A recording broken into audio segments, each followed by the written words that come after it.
Hello friends, कैसे हैं आप सब लोग। आई होप आप सब लोग बिल्कुल ठीक होंगे। चलिए शुरू करते हैं आज की क्लास। आज की क्लास का जो टॉपिक है वो बहुत ही इंपॉर्टेंट है, जो कि हमने ईवीएस से लिया है। ठीक है, ईवीएस के जितने भी क्वेश्चन आज की क्लास में हम डिस्कस कर रहे हैं ये सारे बहुत ही इंपॉर्टेंट है और हमेशा एग्जाम में पूछे जाते हैं। ठीक है, तो आज की क्लास को बहुत ध्यान से देखिएगा। देखते हैं आज की क्लास का पहला क्वेश्चन क्या है। पहला क्वेश्चन दिया हुआ है कि मधुमक्खी में कौन सा अम्ल पाया जाता है। मधुमक्खी से रिलेटेड हर सीटेट के एग्जाम में क्वेश्चन पूछा जाता है, तो इसको बहुत ध्यान से देखिएगा। ठीक है, यहाँ दिया हुआ कि मधुमक्खी में कौन सा अम्ल पाया जाता है। बताना है कि जो मधुमक्खी होती है उसमें कौन सा अम्ल पाया जाता है।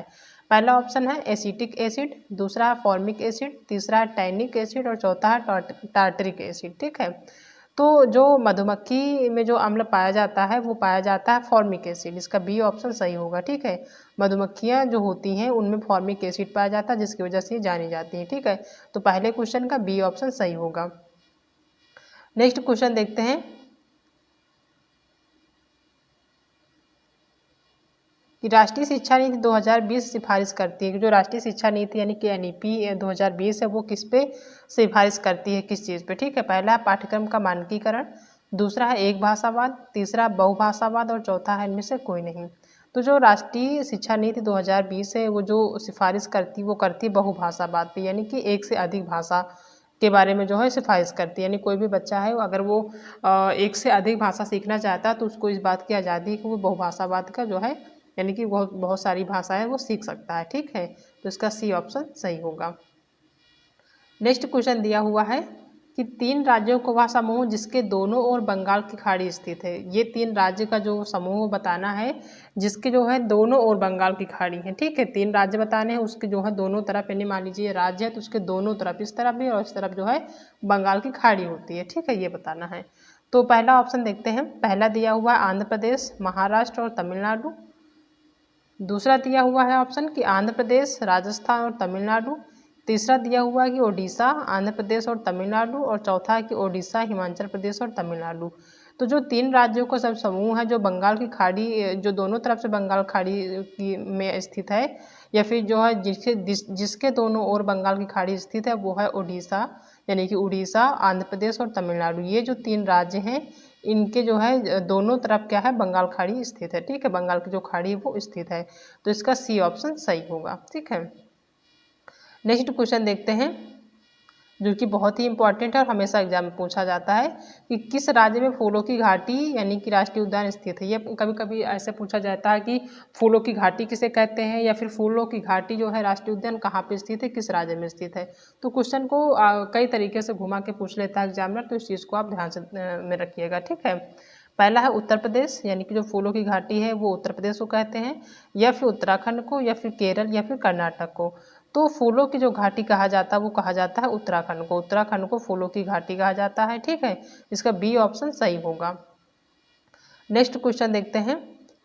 घटपर्णी पौधा हमारे देश के जिस पूर्वी राज्य में पाया जाता है उस राज्य का नाम बताइए। ये जो घटपर्णी पौधा है इससे रिलेटेड क्वेश्चन और इसका सेम टू सेम क्वेश्चन जो है हमेशा पूछा जाता है कि ये जो किस राज्य में पाया जाता है या फिर ये कहाँ का पौधा है। ये कई तरीके से पूछा जाता है, लेकिन जो घटपर्णी है ये आता जरूर है हर एग्जाम में।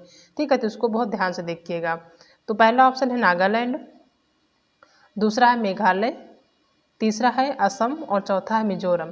तो जो घटपर्णी जो पौधा है जिसको पिचर प्लांट कहते हैं, ठीक है, वो पाया जाता है मेघालय में। ठीक है, इसका बी ऑप्शन सही होगा। और ये एक ऐसा पौधा है जो कि कीड़ों मकोड़ों का शिकार करता है। ठीक है, इसका जो घटपर्णी जो पौधा होता है वो जो है एक घड़े की तरह होता है। ठीक है, एक घड़े की तरह होता है। उसमें जब जो मक्खियाँ आ जाती हैं जैसे ही बैठती हैं वो ऊपर से ढांक लेता है। ठीक है, वही जो है घटपर्णी पौधा, यानी कि वो जो छोटे मोटे जीव जंतु हैं उनका जो है शिकार करता है, उन्हीं को खाता है। ये होता है घटपर्णी पौधा। और ये कहाँ पाया जाता है, ये मेघालय में पाया जाता है। इसका बी ऑप्शन सही होगा। ठीक है, नेक्स्ट क्वेश्चन देखते हैं कि इनमें से उस जानवर को चुनिए जिसके सुनने की संवेदन शक्ति इतनी तीक्ष्ण है कि वह पत्तों के हिलने और घास पर किसी जानवर के चलने में अंतर कर सकता है। ये जो क्वेश्चन है ये इतनी बार एग्जाम में पूछा जाता है कि पूछिए मत, क्योंकि हर सीटेट के एग्जाम में किसी भी शिफ्ट में देख लेंगे, अभी तक जो ऑनलाइन हो रहा था उसमें आप किसी भी शिफ्ट में देख लेंगे, इससे संबंधित क्वेश्चन हमेशा पूछा जाता है। पिछली बार भी कई शिफ्टों में क्वेश्चन देखने को मिला था, तो इस चीज़ को ध्यान से रखिएगा। ठीक है, देखते हैं। पहला है सलाथ, दूसरा है कुत्ता, तीसरा है बाघ और चौथा हाथी। तो जो ये इसका जो सही आंसर होगा वो होगा बाघ। जो बाघ होता है वो जो है इसकी जो सुनने की संवेदन शक्ति हो बहुत ज़्यादा स्ट्रांग होती है, बहुत तेज़ होती है, और वो जो है पत्तों के हिलने और जो घास पर किसी जानवर के चलने में अंतर कर सकता है। वो ये समझ जाता है कि जो ये पत्ता जो है हिल रहा है, किस वजह से हिल रहा है, क्या कोई जो है जानवर वहाँ पे है, घास चल रहा है इस वजह से हिल रहा है पत्ता, या फिर जो है हवा की वजह से हिल रहा है। तो इसमें जो है ये चीज़ जो है इसमें पाई जाती है बाघ में। ठीक है, उसकी जो सुनने की संवेदन शक्ति है उसकी वजह से इस चीज़ों को समझ पाता है। तो उसका बी ऑप्शन सही होगा, और ये एग्जाम में हमेशा पूछा जाता है, इसको हमेशा ध्यान रखिए। ठीक है, नेक्स्ट क्वेश्चन देखते हैं कि निम्न में से कौन सा मिजोरम का सबसे प्राचीन नृत्य है। नृत्य में जो पूछा जाता है क्वेश्चन 1 नंबर का आपका नृत्यों से संबंधित पूछा जाएगा, और ये जो मिजोरम है इससे संबंधित हमेशा एग्जाम में पूछा जाता है, तो इसको ध्यान से देखिएगा। ठीक है, पहला सत्रिय नृत्य, दूसरा है रौफ नृत्य, तीसरा है चेराओ नृत्य, और यह चौथा है गरबा नृत्य। तो जो मिजोरम का सबसे प्राचीन नृत्य माना जाता है वो चेराओ नृत्य। ठीक है, कहीं कहीं जो है इसका चिराओ के नाम से भी होता है, यानी कहीं कहीं चेराओ होता है और कहीं कहीं चिराओ होता है, इस चीज़ को ध्यान रखिएगा। ठीक है, चेराओ की जगह अगर चिराओ भी आता है तो आप समझ जाइए कि मिजोरम का प्राचीन नृत्य है। ठीक है, तो यहाँ पे जो है इसका सी ऑप्शन सही होगा। नेक्स्ट क्वेश्चन है कि 3 पक्षियों का एक समूह जिसका प्रत्येक सदस्य वस्तुओं को हमसे 4 गुना अधिक स्पष्ट रूप से देख सकता है। ये क्वेश्चन भी बहुत ही इंपॉर्टेंट है, इसमें स्टार लगा सकते हैं। ये जो है एग्जाम में हमेशा पूछा जाता है कि जो 3 पक्षी हैं वो जो है उनका समूह बताना है, जो कि जो जो वो वस्तु है, कोई भी वस्तु है उसको जो है सामान्य सदस्य के अनुसार कहेंगे कि वो जो है 4 गुना अधिक देख सकते हैं, यानी कि जो हम मनुष्य होते हैं, मतलब कि कोई भी वस्तु है वो अपने जो है 4 गुना दूरी से वो देख सकते हैं स्पष्ट रूप से। तो ये बताना है कि ये 3 पक्षियों का समूह कौन सा है। पहला है बाज, कौवा और कबूतर। तो बाज, कौवा और कबूतर, बाज तो यहाँ पे देख लेता है, लेकिन कौवा और कबूतर की जो दृष्टि होती है वो इतनी स्ट्रांग नहीं होती है। ठीक है, तो ये ऑप्शन गलत होगा। दूसरा है बाज, चील और गिद्ध। तीसरा ऑप्शन है कि कबूतर, तोता, चील, ये भी नहीं है। चौथा है कौवा, चील, बुलबुल, ये भी नहीं। इसका बी ऑप्शन सही होगा। बाज, चील और गिद्ध, ये जो 3 समूह है पक्षियों का, ये जो है हमसे 4 गुना अधिक स्पष्ट रूप से देख सकते हैं। ठीक है, तो इसका बी ऑप्शन सही होगा, और ये जो है हमेशा आपका एग्जाम में पूछा जाएगा, इस चीज़ को बहुत ध्यान से देख लीजिएगा। ठीक है, नेक्स्ट क्वेश्चन देखते हैं कि खेजड़ी वृक्ष के बारे में सही कथन क्या है। ये जो खेजड़ी वृक्ष है ये बहुत ही इंपॉर्टेंट है, हमेशा एग्जाम में जहाँ पे वृक्षों की बात करी जाए तो वहाँ पे जो खेजड़ी वृक्ष है ये बहुत ही महत्वपूर्ण है, हमेशा एग्जाम में पूछा जाता है, तो इसको ध्यान से आप देख लीजिएगा। ठीक है, पहला है इसमें सही कथन बताना है खेजड़ी के वृक्ष के बारे में। ठीक है, पहला है कि यह वृक्ष मुख्यतः रेगिस्तानी इलाकों में पाया जाता है। दूसरा है कि इसमें अधिक पानी की आवश्यकता नहीं होती है। तीसरा है कि यह एक छायादार वृक्ष है जिसकी छाया में बच्चे खेलना पसंद करते हैं। ठीक है, और चौथा ऑप्शन दिया हुआ है कि यह अपने तने में पानी इकट्ठा करता है और लोग इस पानी को एक पतली पाइप के माध्यम से पीते हैं। ठीक है, ये 4 ऑप्शन दिया हुआ है। तो यहाँ पे जो पहला ऑप्शन दिया हुआ खेजड़ी वृक्ष के बारे में कि यह मुख्यतः रेगिस्तानी इलाकों में पाया जाता है। ठीक है, तो ये जो खेजड़ी वृक्ष होता है ये रेगिस्तानी के इलाकों में पाया जाता है। ठीक है, इसका पहला ऑप्शन सही होगा कि जो खेजड़ी वृक्ष होता है वो रेगिस्तानी इलाकों में ही पाया जाता है। दूसरा कि इसमें अधिक पानी की आवश्यकता नहीं होती। अब ये खेजड़ी वृक्ष अगर रेगिस्तानी इलाकों में पाया जाता तो जाहिर है कि इसको जो है ज़्यादा पानी की आवश्यकता नहीं होगी, क्योंकि जो है ये रेगिस्तानी इलाकों में होता है, वहाँ पे ज़्यादातर पानी नहीं होता है, या पानी की मात्रा जो है बहुत कम होती है। तो ये बी ऑप्शन यानी दूसरा भी सही है। तीसरा है कि यह एक छायादार वृक्ष है जिसकी छाया में बच्चे खेलना पसंद करते हैं। ये बात सही है कि जो खेजड़ी का वृक्ष है ये जो है छायादार वृक्ष होता है, क्योंकि रेगिस्तान में अगर जाहिर है कि कोई भी वृक्ष है अगर वो छायादार है तो उसके नीचे जो है बच्चे बूढ़े सभी बैठना पसंद करेंगे और बच्चे जो है खेलना पसंद करेंगे। ठीक है, तो ये पहला, दूसरा और तीसरा सही। चौथा है कि यह अपने तने में पानी इकट्ठा करता है और लोग इस पानी को एक पतली पाइप के माध्यम से पीते हैं। ये ऑप्शन गलत है, क्योंकि ये रेगिस्तानी इलाके में पाया जाता है और वहाँ पे पानी की मात्रा नहीं होती, तो वो पानी कहाँ से इकट्ठा करेगा। ठीक है, तो ये ऑप्शन गलत है। यहाँ पे पहला, दूसरा और तीसरा ये ऑप्शन सही है। ठीक है, तो देखते हैं पहला ये ऑप्शन कहाँ पे दिया हुआ। पहला दिया हुआ है कि पहला, दूसरा और तीसरा, यही ऑप्शन सही होगा, क्योंकि चौथा गलत है। ठीक है, तो यहाँ पे पहला यानी कि ए ऑप्शन सही होगा। नेक्स्ट क्वेश्चन है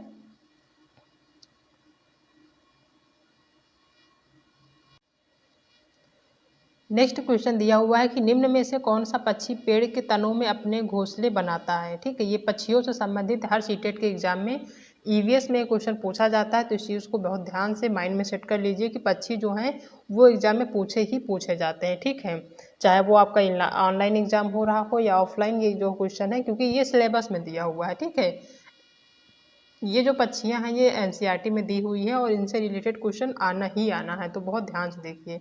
ठीक है, दिया हुआ कि निम्न में से कौन सा पक्षी पेड़ के तनों में अपने घोंसले बनाता है, यानी कि जो पेड़ का तना होता है उसमें कौन सा पक्षी है जो अपना घोंसला बनाता है। पहला है कौवा, दूसरा है बसंत गौरी या बारबेट, तीसरा है शक्करखोरा या सनबर्ड और चौथा है दर्जिन। तो जो कौवा है वो जो है पेड़ के तनों में नहीं बनाता बल्कि पेड़ की ऊंची जो डालियां होती है वहाँ पे बनाता है। इसका बी ऑप्शन सही होगा कि जो बसंत गौरी होता है यानी कि जो बारबेट पक्षी है वो क्या करता है, वो पेड़ के तनों में अपने घोंसले बनाता है। ठीक है, इसका बी ऑप्शन सही होगा यहाँ पे।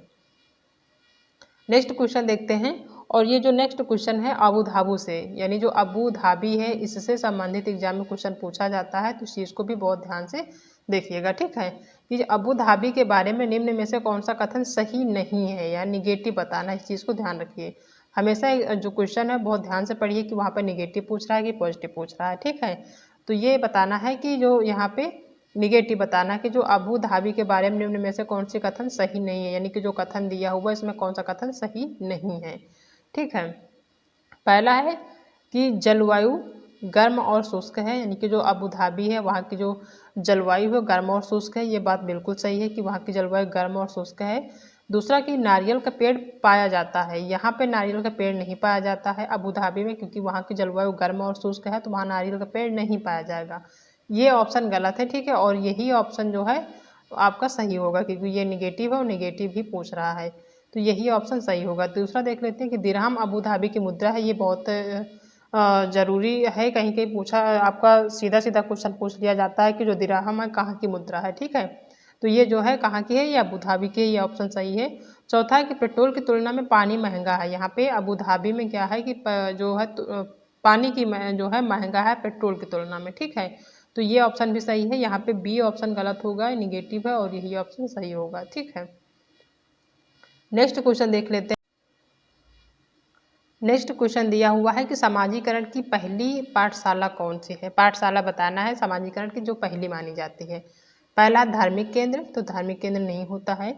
दूसरा है विद्यालय, विद्यालय भी नहीं होता। तीसरा सांस्कृतिक केंद्र, ये भी नहीं, बल्कि क्या होता है वो परिवार होता है। जो समाजीकरण है इससे रिलेटेड क्वेश्चन पूछे जाते हैं समाजीकरण चैप्टर से, तो उसको ध्यान से देखिएगा कि ये सीधा सीधा पूछा जाता है कि समाजीकरण की पहली पाठशाला क्या है या कौन सी है या है। ठीक है, तो ये जो परिवार है ये समाजीकरण की पहली पाठशाला मानी जाती है, इसका डी ऑप्शन सही होगा। और ये जो यही सेम टू सेम क्वेश्चन आपको एग्जाम में जो है रिपीटेड देखने को मिलेंगे, तो बहुत ध्यान से आज की क्लास देखिएगा। नेक्स्ट क्वेश्चन है कि किस वृक्ष की लकड़ी कीट से प्रभावित नहीं होती है। यहाँ निगेटिव बताना कि कौन सा ऐसा पेड़ है या पौधा है जो है जिसकी लकड़ी जो है कीट उसको प्रभावित नहीं करते, यानी कि उसमें कीट नहीं लगते हैं कोई भी किसी भी प्रकार की। ठीक है, पहला है आम, दूसरा है बबूल, तीसरा है सिनकोना और चौथा है खेजड़ी।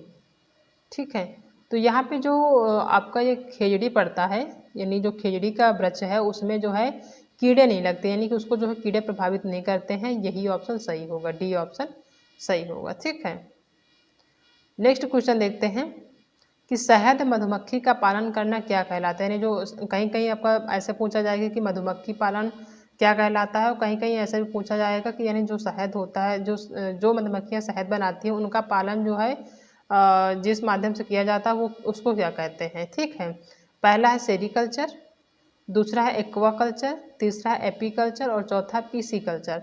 तो मधुमक्खी का पालन जिससे किया जाता है वो होता है एपीकल्चर। ठीक है, इसका सी ऑप्शन सही होगा। और ये मधुमक्खी से रिलेटेड क्वेश्चन है जो कि पूछे जाते हैं एग्जाम में, तो हमने यहाँ पे डिस्कस किया। ठीक है, नेक्स्ट क्वेश्चन देखते हैं कि झूम खेती के बारे में इनमें से कौन सा कथन सही है। जो झूम खेती की जाती है उसके बारे में कथन बताना कि कौन सी सही है। ठीक है, पहला है कि फसलों के एक संग्रह को प्राप्त करने के बाद भूमि को कुछ वर्षों के लिए खाली छोड़ दिया जाता है, ये ऑप्शन सही है कि एक बार फसल लगाने के बाद क्या करते हैं कि जो भूमि होती है उसको कुछ वर्षों के लिए खाली छोड़ देते हैं। तो ये ऑप्शन सही है। दूसरा देखते हैं कि ज़मीन पर उगने वाले बांस या खरपतवार को बाहर निकाला जाता है और उसे जला दिया जाता है। नहीं, इसको जो है ये गलत है कि जो बांस या खरपतवार है, खरपतवार को निकाला तो जाता है लेकिन जो है उसमें बांस नहीं होते। ठीक है, ये ऑप्शन गलत है। थर्ड है कि खरपतवार आदि को जलाने पर प्राप्त राख का उपयोग उर्वरक के रूप में किया जाता है। नहीं, उसमें जो खेती होती है, झूम खेती, उसमें किसी भी प्रकार की खाद या उर्वरक का यूज नहीं किया जाता है। ठीक है, तो थर्ड भी गलत है। और चौथा है कि जब भूमि खेती के लिए तैयार हो जाती है तो बीज की बुवाई से पहले इसकी गहराई तक जुताई की जाती है। नहीं, जो खेती होती है उसमें किसी भी प्रकार की जो है जुताई नहीं की जाती है। ठीक है, तो इसमें देखते हैं कि कौन सा कथन सही है। ठीक है, तो इसमें जो सही है वो है पहला सही है ना, तो यहाँ पे केवल ए जो है डी नंबर ये सही होगा। ठीक है, नेक्स्ट क्वेश्चन देखते हैं कि अल बरूनी एक यात्री था जिसने हमारे देश का भ्रमण किया। इससे संबंधित नीचे दिए गए कथनों पर विचार कीजिए। अल बरूनी से संबंधित एग्जाम में क्वेश्चन पूछे जाते हैं, तो इस चीज़ को ध्यान से देखिएगा। ठीक है, ये जो अल बरूनी है वो एक यात्री था जिसने हमारे देश का भ्रमण किया था। ठीक है, और इनसे संबंधित कुछ कथन दिए हुए हैं नीचे, वो बताने हैं। पहला दिया हुआ है कि अल बिरूनी ने भारत का भ्रमण 1000 वर्ष पहले किया था।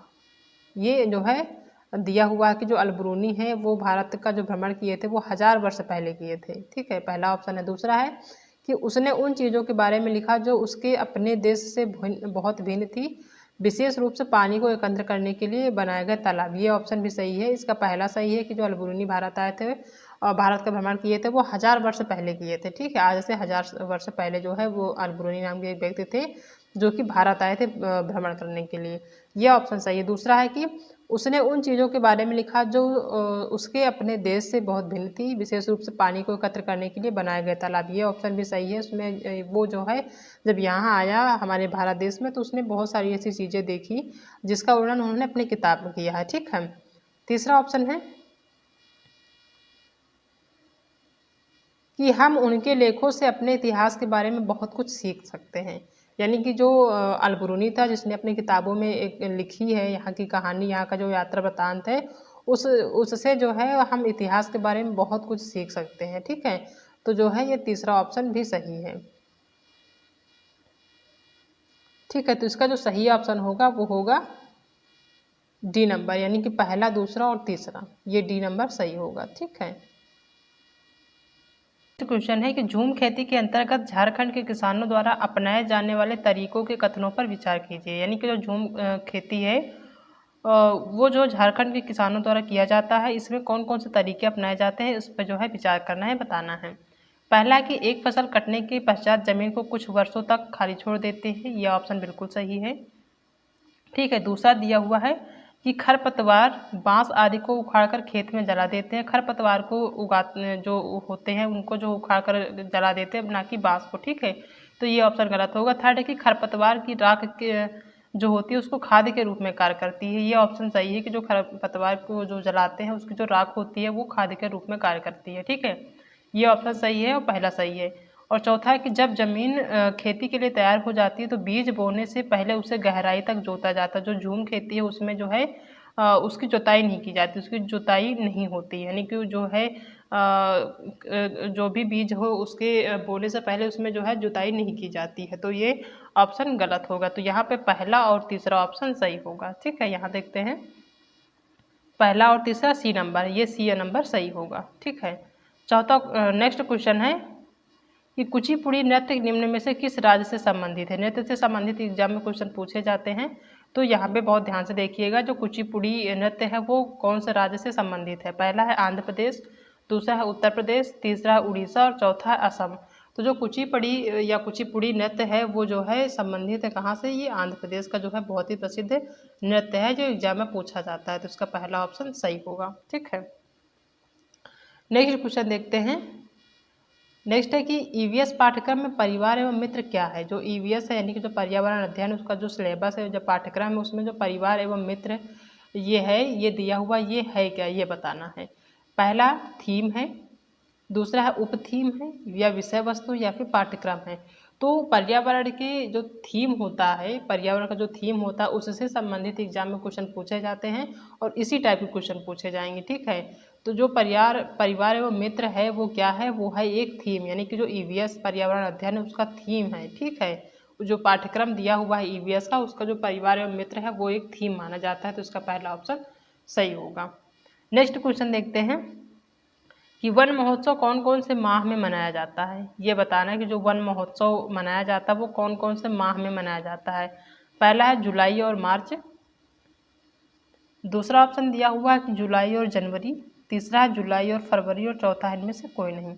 तो वन महोत्सव जिस माह में मनाया जाता है वो मनाया जाता है जुलाई और फरवरी में, तो इसका सी ऑप्शन सही होगा। बहुत ध्यान से देखिएगा कि जुलाई और जो फरवरी का टाइम होता है वो जो है वन महोत्सव का टाइम होता है, इसमें जो है वन महोत्सव मनाया जाता है। नेक्स्ट क्वेश्चन दिया हुआ है कि निम्न को सही सुमेलित कीजिए। यहाँ पे जो नीचे दिए हुए हैं उनको सही सुमेलित करना है। ठीक है, तो पहला है पृथ्वी दिवस। पृथ्वी दिवस मनाया जाता है 22 अप्रैल को, तो पहला का बी होगा। ठीक है, दूसरा पर्यावरण दिवस, ये मनाया जाता है 1 जून को। ठीक है, और तीसरा है पर्यावरण संरक्षण दिवस, तो ये मनाया जाता है 26 नवंबर को, और चौथा है प्रकृति दिवस, तो ये मनाया जाता है 3 अक्टूबर को। ठीक है, इनसे जो ये क्वेश्चन दिया हुआ है इसमें आपके 4 क्वेश्चन जो है यहाँ पे क्लियर हो गए। यानी पृथ्वी दिवस कब मनाया जाता है, 22 अप्रैल को मनाया जाता है, तो 1 नंबर का क्वेश्चन यहाँ पे क्लियर हो गया। दूसरा पर्यावरण दिवस कब मनाया जाता है, तो वो 5 जून को मनाया जाता है। तीसरा है कि पर्यावरण संरक्षण दिवस कब मनाया जाता है, तो वो है 26 नवंबर, और चौथा है कि प्रकृति दिवस, तो वो है 3 अक्टूबर। तो यहाँ पे 4 क्वेश्चन आपके क्लियर हो गए, और इसी टाइप के क्वेश्चन एग्जाम में पूछे जाते हैं, तो ऐसे ही आपको जो है यहाँ पे सुमेलित करना है। ठीक है, नेक्स्ट क्वेश्चन देखते हैं। हाँ, इसमें का जो सही होगा वो सही होगा कि पहला का ऐसे देखेंगे कि पहला का बी होगा और दूसरा का ए, पहला का बी यानी कि ए का जो है बी होगा, दूसरा का ए, तो इसका बी ऑप्शन सही होगा। ठीक है,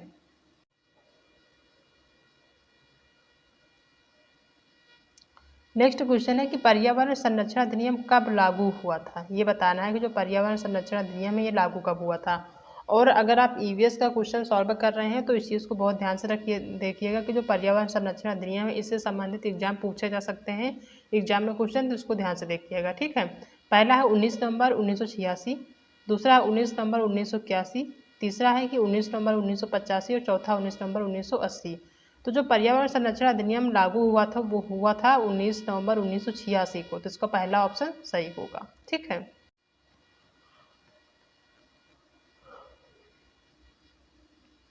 नेक्स्ट क्वेश्चन है कि चिपको आंदोलन का संबंध इनमें से किससे है। बताना है, पहला है ए.के. बनर्जी, दूसरा सुंदरलाल बहुगुणा, तीसरा अमृता देवी बिश्नोई, और चौथा इनमें से कोई नहीं।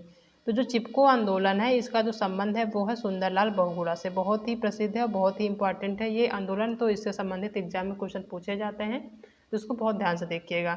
चिपको आंदोलन का संबंध किससे है, तो वो है सुंदरलाल बहुगुणा। ठीक है, नेक्स्ट क्वेश्चन है कि गुजरात के भुज में किस वर्ष भूकंप आया था जिसमें हजारों लोगों की मृत्यु हो गई थी। ये जो क्वेश्चन है ये भी बहुत इंपॉर्टेंट है, एग्जाम में पूछा जाता है, तो इसको ध्यान से देखिएगा। ठीक है, पहला है वर्ष 2000 में, दूसरा है कि वर्ष 2002 में, तीसरा है कि 2005 में, और चौथा है वर्ष 2001 में। तो जो गुजरात के भुज में जो भूकंप आया था वो आया था 2001 में। इस चीज़ को बहुत ध्यान से रखिएगा कि जो गुजरात की जो भुज जगह है वहाँ पे जो भूकंप आया था वो आया था वर्ष 2001 में, जिसमें कि हजारों लोगों की डेथ हो गई थी, तो इसका डी ऑप्शन सही होगा। नेक्स्ट क्वेश्चन देखते हैं कि कक्षा 5 की पर्यावरण अध्ययन की पाठ्य पुस्तक का एक पाठ उसी से ठंडा उसी से गर्म नामक कहानी से भारत के किस राष्ट्रपति के द्वारा लिखी गई है। ये बताना है कि जो कक्षा 5 की एक किताब है पर्यावरण अध्ययन की, उसमें जो है एक पाठ दिया हुआ है उसी से ठंडा उसी से गर्म।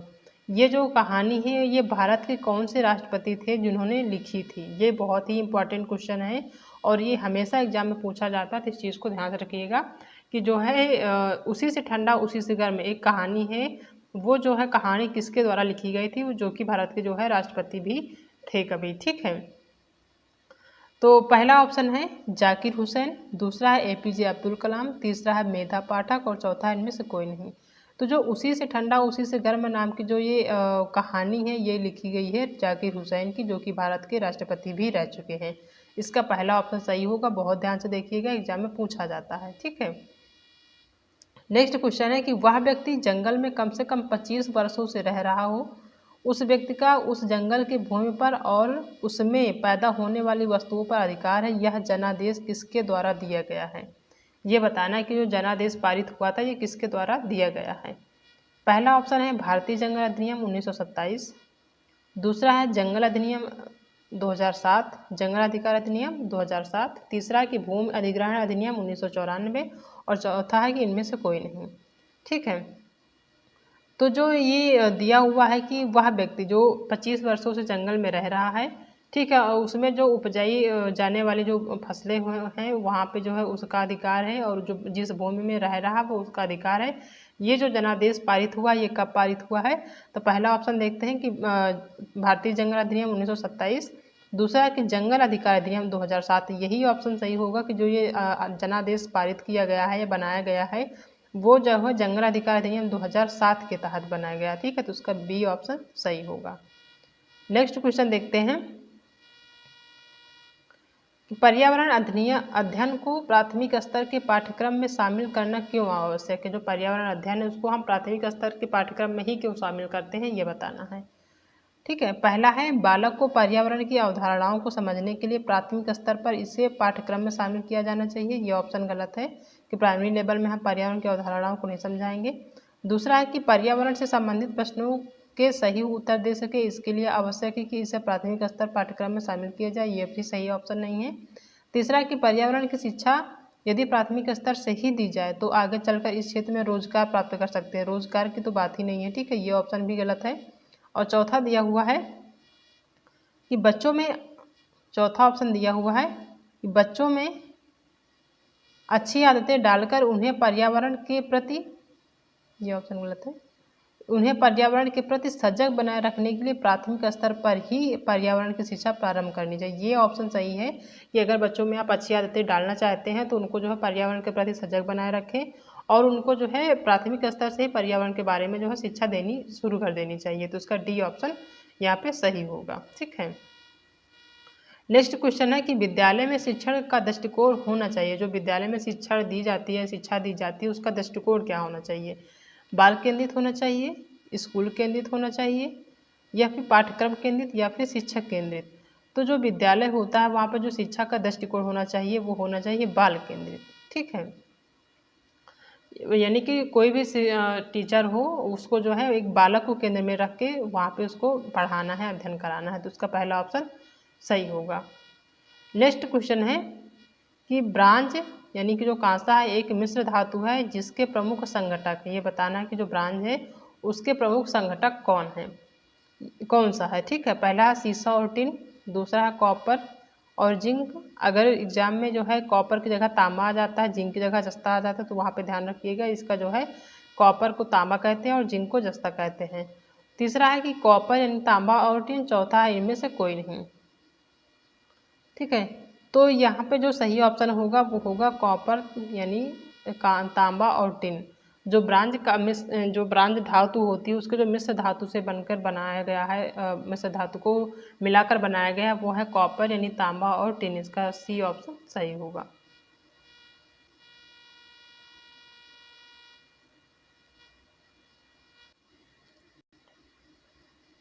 नेक्स्ट क्वेश्चन है कि सीएनजी का मुख्य संघटक है, यानी कि जो सीएनजी गैस है उसका मुख्य संघटक कौन सा है? पहला है एथेन, दूसरा है प्रोपेन, तीसरा ऑप्शन है ब्यूटेन और चौथा है मीथेन।